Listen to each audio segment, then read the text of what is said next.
queridos, sejam todos bem-vindos à nossa casa de amor, de paz e luz.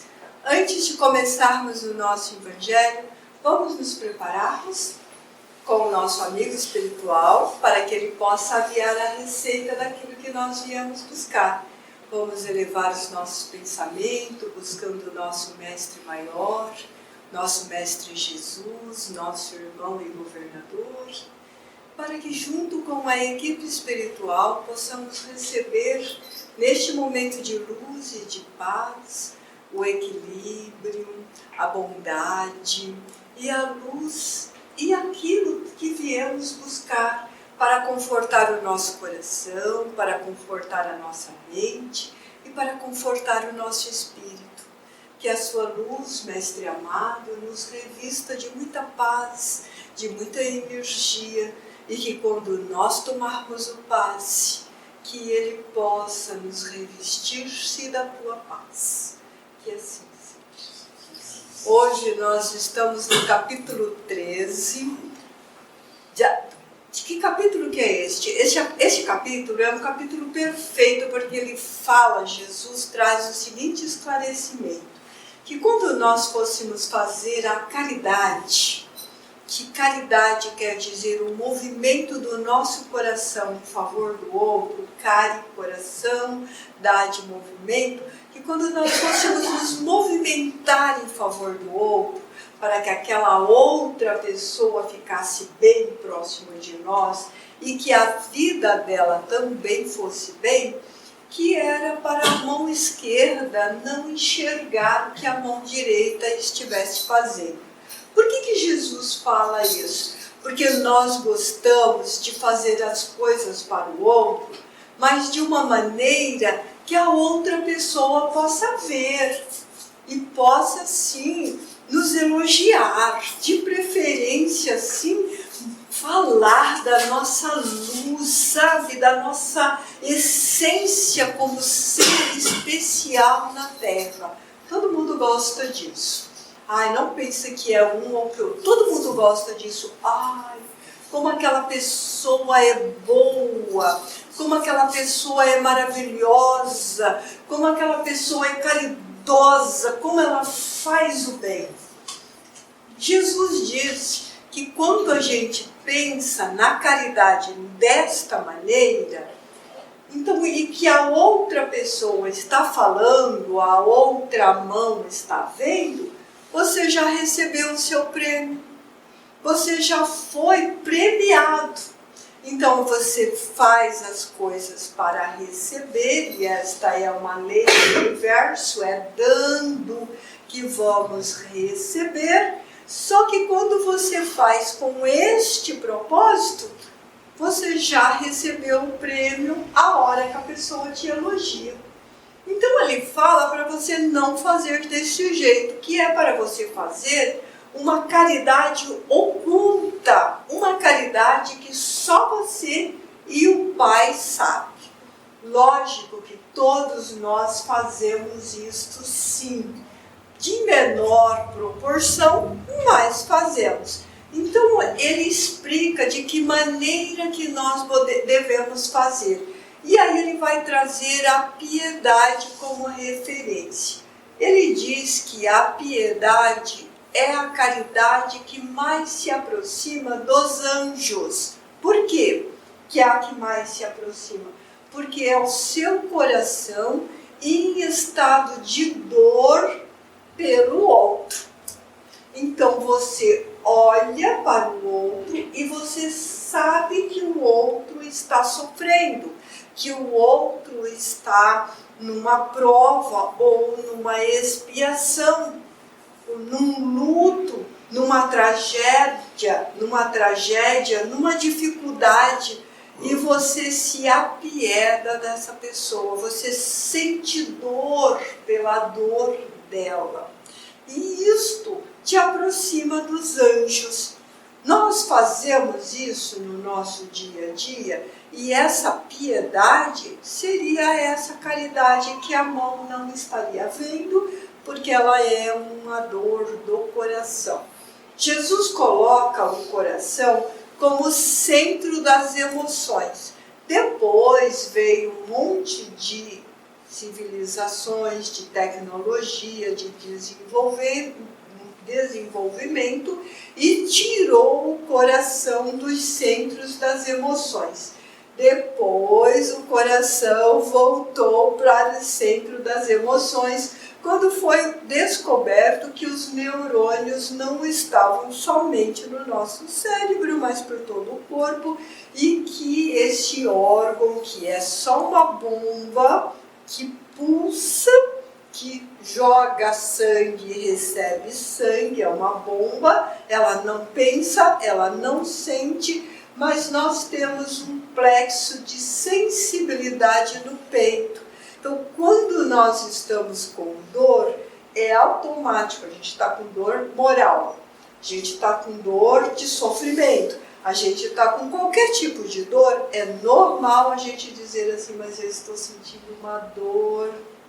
Então a gente coloca a mão no peito, porque ele representa esta sensibilidade. Então a piedade, ela seria isso, você sentir essa dor. Mas nós sentimos isso? Nós fazemos isso o tempo todo? Não, porque nós atrelamos a dor da outra pessoa a quê? Ao nosso julgamento. Então a gente entende que alguma pessoa está sofrendo, está passando uma prova, por exemplo. Vamos colocar aqui, perdeu o emprego. Aí a gente diz assim, você soube? Alguém conta para a gente, por exemplo, você soube que fulano perdeu o emprego? Mesmo? Verdade? Nossa, que dó! Piedade. Tá tão difícil a vida, mas também, né? Ele não era lá muito afoito ao trabalho, né? Então, imediatamente nós estragamos a nossa dor, imediatamente nós estragamos a nossa caridade com o julgamento. E isto é só um exemplo que eu estou dando. Nós temos muitos outros exemplos no nosso dia a dia, onde em vez de ter a caridade, nós temos o julgamento. E depois a gente diz assim, olha, não é por mal que eu estou falando isso, mas você há de convir julgamento de novo. E não é desta maneira que é para ter a piedade. A piedade verdadeira é aquela onde você sabe que a pessoa está passando por uma dificuldade. E você não pode ajudar naquela dificuldade materialmente falando, por exemplo. Vou dar um exemplo bastante comum. Os nossos irmãos que estão em guerras em outros países. Nós não podemos ajudá-los materialmente falando. Nós não podemos dar uma casa para eles, por exemplo. Ou não podemos trazê-lo para a nossa casa por causa das leis de imigrações e etc. e etc. E ninguém tem coragem de trazer um desconhecido para a sua casa. Mas nós podemos orar para que este país e estas pessoas encontrem a paz, encontrem o equilíbrio, que elas possam ser socorridas entre elas mesmas, que essa dor possa ser amenizada. E não custa nada para nós. Nós vamos deixar de pedir algo para nós em uma das nossas orações e vamos pedir para outra pessoa. Por que em uma das nossas orações?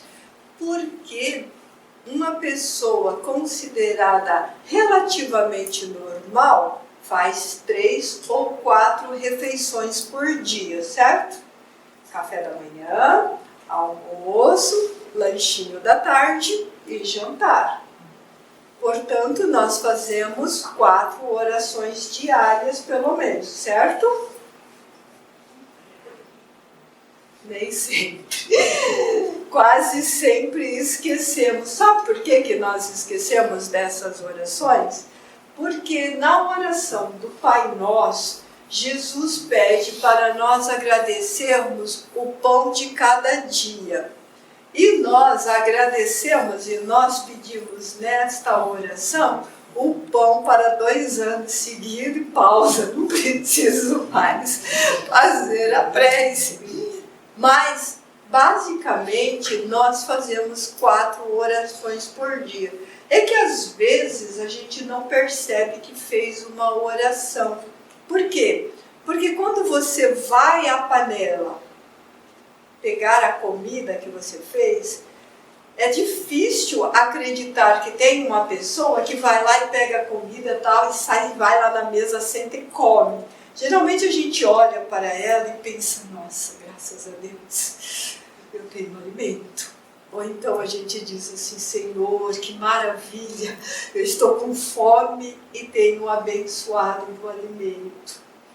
A tua bênção se recobriu nessa casa. Então nós fazemos muitas orações sem mesmo perceber que é só esse movimento do coração.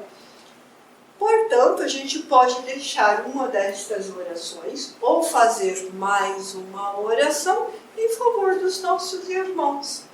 Para aqueles que estão na seca, no nosso país. Vamos pensar só no Brasil.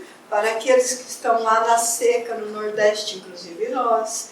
Para aqueles que estão na enchente no sul do país. Para aqueles que estão com fome. O Brasil tem milhares, milhões de pessoas passando fome. Para aqueles que têm frio. Para aqueles que estão na rua.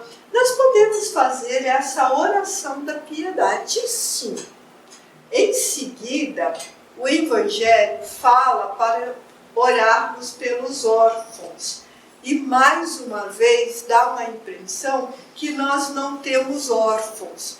Mas mais uma vez eu vou falar da guerra, da enchente, da seca, dos que moram na rua, dos que sofrem, dos que estão em guerra. Há milhares de pessoas órfãs, inclusive nós. Nós estamos órfãos. Por quê? Porque nós passamos todos os dias por tragédias que nos colocam em luto. Nós passamos todos os dias pela dor da saudade daqueles que partiram. Porque nós acabamos, ou estamos ainda, no fim de um grande dilema conhecido como Covid, como coronavírus, Covid-19. Nós viemos de uma pandemia onde toda a Terra foi alastrada e sofreu e sofre a dor dessa orfandade, dessa doença que nos colocou em estado bastante fragilizado. Não existe um de nós que não perdeu para o Covid um ente querido, um amigo, um familiar. E não existe pessoas que não tenham sofrimento na Terra. E às vezes a gente acha que o sofrimento da gente é maior do que do outro. Por que nós achamos isso? Porque nós temos um termômetro dentro de nós, que é o termômetro da dor. Então tem algumas pessoas que é altamente resistente à dor. Então ela está com dor, ninguém nem sabe que ela está com dor. Ela traz uma resistência imensa à dor. Às vezes ela tem imensas dificuldades da vida dela e ninguém sabe. Às vezes ela conta moedinhas para conseguir pagar o aluguel, a água, a luz. Às vezes ela nem consegue, ela tem que projetar para o mês seguinte. E ela está sempre sorrindo, ela está sempre feliz, porque ela tem esse termômetro alto para a dor. Outras pessoas não têm esse termômetro alto para a dor. Ela é mais sensível. Você olha para a dor dela e fala assim, nossa, comparado à minha, a dor dela não é nada. Olha o nosso julgamento de novo. Então, o que a gente deve fazer quando alguém nos procura? Pegar a nossa dor e botar no bolso, guardar a nossa dor, porque naquele momento a pessoa está nos procurando e ela está sofrendo. E a gente vai, o que nós vamos fazer? Nós vamos analisar, vamos consolar esta dor. E as pessoas que fazem parte da nossa vida e de repente não faz mais parte da nossa vida. Ou mudou de cidade, ou se separou, ou desencarnou, não faz mais parte do nosso dia a dia. Como que nós agimos com essas pessoas? Se é o nosso filho que partiu, é nós que estamos órfãos. Se é o nosso pai que partiu, é nós que estamos órfãos. Então, como que a gente deve agir? Nós devemos agir com solidariedade, com oração e socorrer. Porque a dor e o luto do outro pode ser fácil para nós, mas para o outro não. Dói demais, sofre demais. E algumas pessoas entram em depressão, outras pessoas ficam ansiosas, outras pessoas não conseguem se recuperar da tragédia. E o que nós temos que fazer? Nós não somos irmãos uns dos outros? Às vezes a gente queria que fosse o irmão do outro e não da gente, né? Porque a gente tem um monte de irmãos assim também. Mas nós estamos a caminho. Do que nós estamos a caminho? Eu gosto sempre de falar, eu sempre pergunto, todas as vezes que eu vejo a minha mãe, eu pergunto, e aí mãe, como que a mãe está? Ela fala, eu estou bem. Ou então ela me responde assim, eu estou indo. É uma frase praxe dela. Eu estou indo. Aí eu pergunto, para onde que você está indo? Ela fala, não sei, mas eu acho que eu vou chegar em algum lugar algum dia. Não sei para onde que ela está indo. Nós estamos caminhando para a nossa perfeição. Então nós não estamos verdadeiramente indo para nenhum lugar. Nós estamos caminhando para a nossa própria aperfeiçoamento. Nós não somos produtos prontos. Nós somos seres em aprendizado.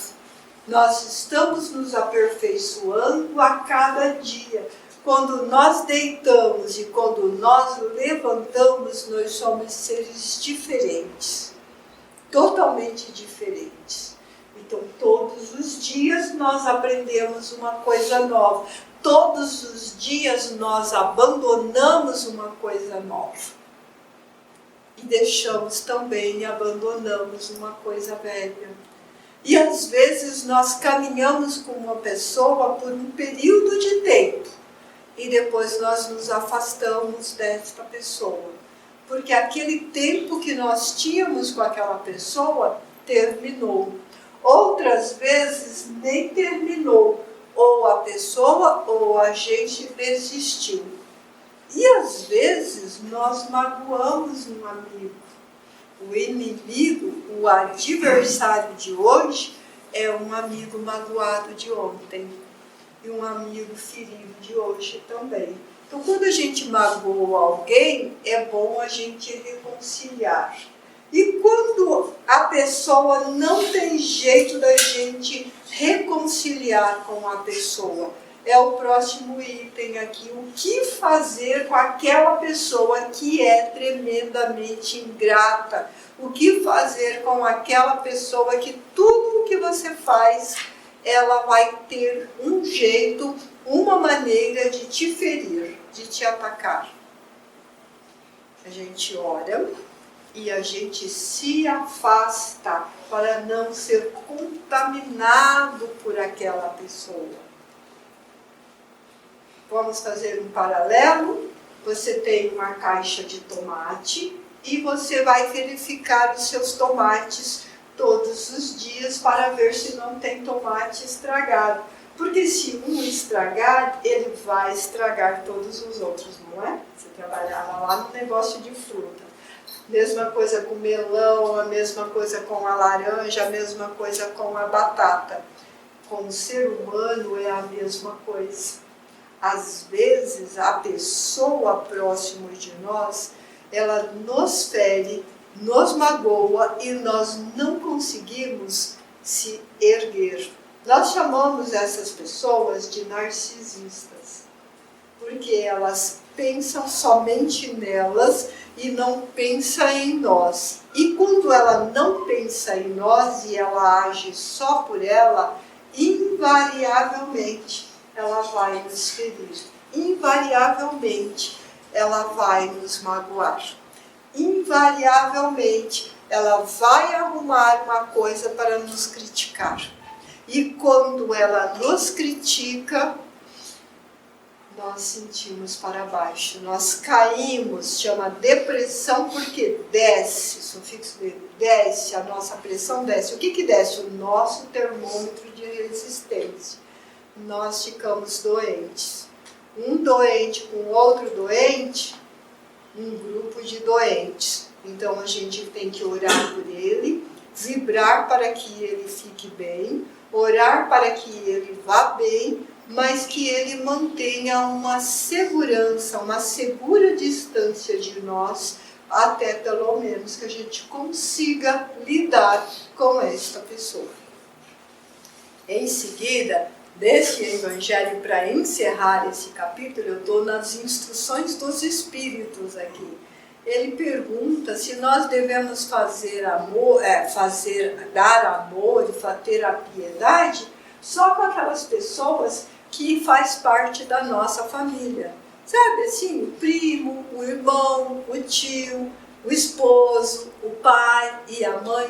E Jesus fala que antes, que aqueles que só fazem isso, os publicanos também faziam. Então, os fariseus também faziam, os gentios também faziam, porque nós não estamos fazendo nada demais quando a gente consegue compreender somente aqueles que nós amamos. E compreender aqueles que nós amamos é muito fácil, gente, pelo amor de Deus. Eu vejo aqui, eu chego aqui, eu vou abraçar um, vou abraçar o outro, vou abraçar o outro. Por quê? São pessoas que eu amo, são pessoas que eu sinto amor, sinto carinho. Que coisa mais gostosa! Ai, você vai para casa com a sua cesta de vibrações positivas cheia, né? Uma cesta de flores espirituais. Agora, o difícil é aquela pessoa que é contrária da gente.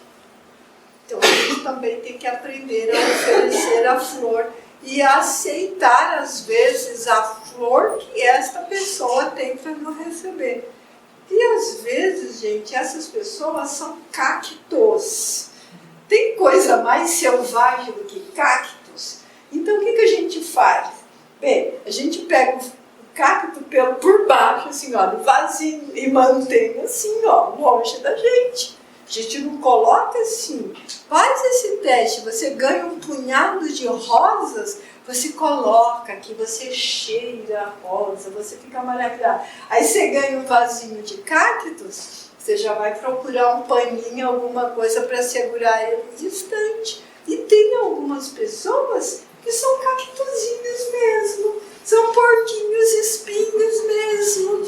Vai furar você, vai te furar. Então, lembre sempre de carregar na bolsa, no embornal, como diz lá na minha terra, aquelas ponteiras de isopor ou de espuma, e aí a pessoa vem e você tira e coloca no espinhozinho dela, coloca no outro espinhozinho. O que é essas ponteiras?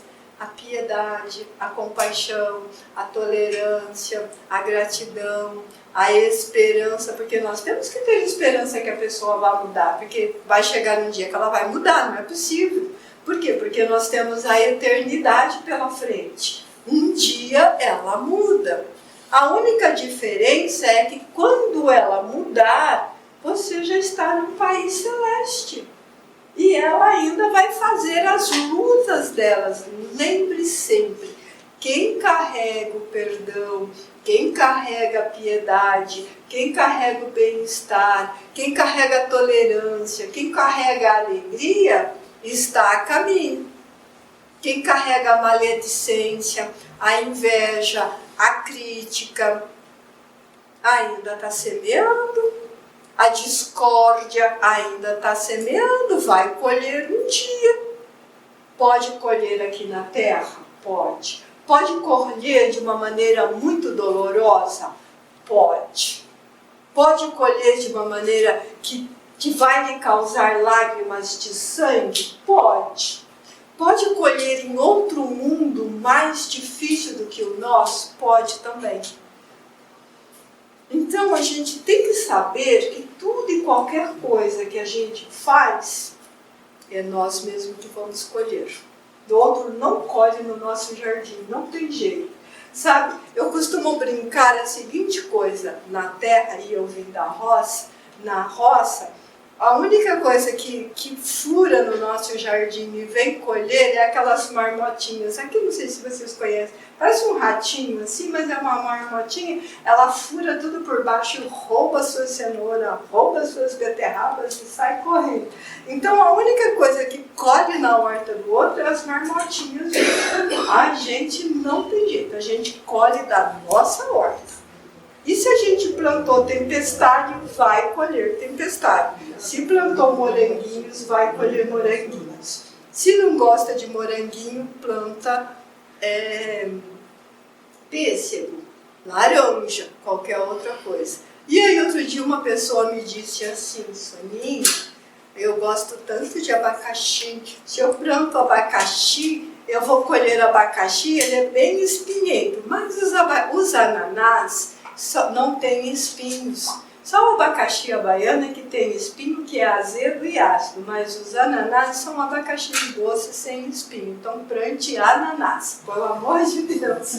Então é isso que nós temos que aprender da vida.